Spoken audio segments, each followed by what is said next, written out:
বন্ধুরা এই যে দেখেন আমি রাবড়ি বানাইলাম। তো রাবড়িটা কেমন হলো কমেন্টে জানাবেন।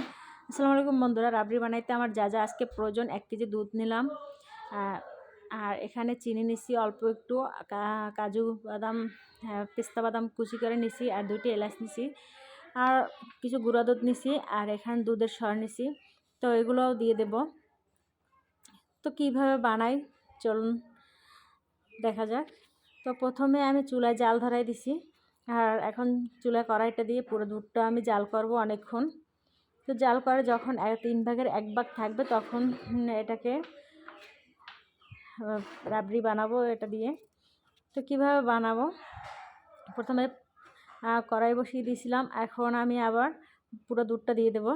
আর দুধটা বলক আসা পর্যন্ত হাই ফ্লেমে জাল দিতে হবে, যেহেতু চুলায় জাল দেব তাই অনেক লাকড়ি দিয়ে জাল দিতে হবে।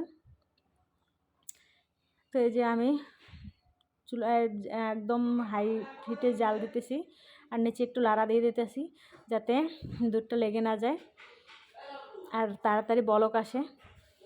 এই যে দেখেন, তো এভাবে রেখে দেবো একটু সময়ের জন্য।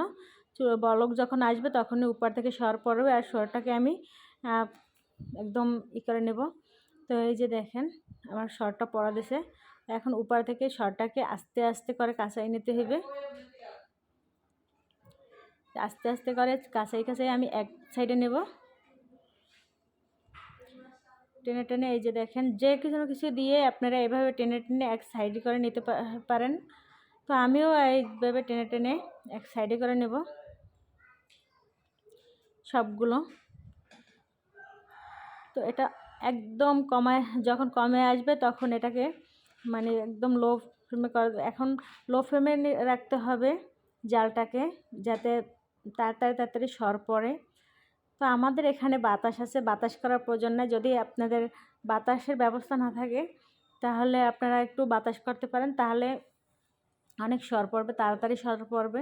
তো আমাদের পাকের ঘরটা, রান্নাঘরটা এমনিতেই বাতাস আছে, তাই আর বাতাস করার প্রয়োজন হয় না।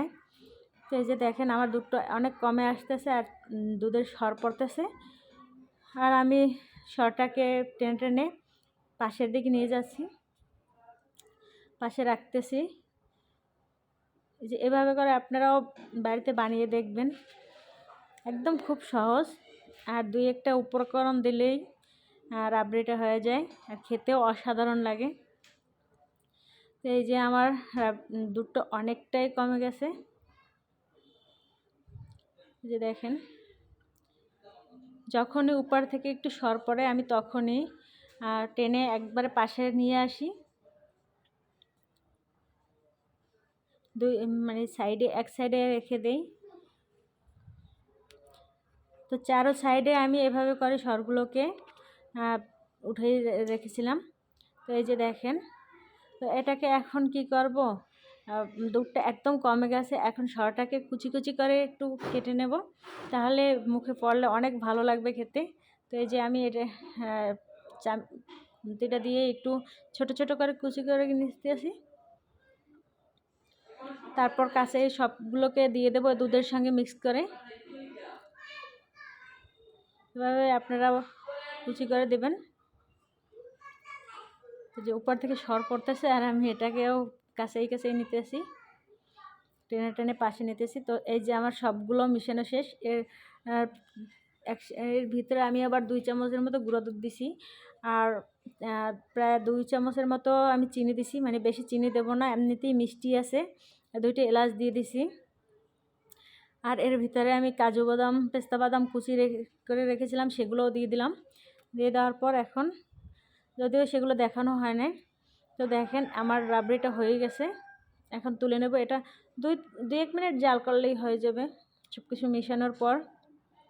তো আমার হয়ে গেছে এটা এখন নিয়ে আমি ফ্রিজে রেখে দেব ঠান্ডা করার জন্য। 2 ঘন্টার মতো ফ্রিজে রাখবো, তারপর আপনাদের দেখাই কেমন হয়। যে তুলে নিলাম, এখন একটু ঠান্ডা করে তারপর ফ্রিজে রেখে দেব। এই যে ফ্রিজে রেখে দেওয়ার পর আমার রাবড়িটা কেমন হলো দেখেন। এই যে এখন নিয়ে আসলাম দেখানোর জন্য আপনাদের, দেখেন কত সুন্দর হয়েছে। তো আমি উপর থেকে একটু ডেকোরেশন করে নিলাম, তা আমার কাছে এতই ভালো লাগছে বন্ধুরা যে মানে খুবই অসাধারণ আসলে।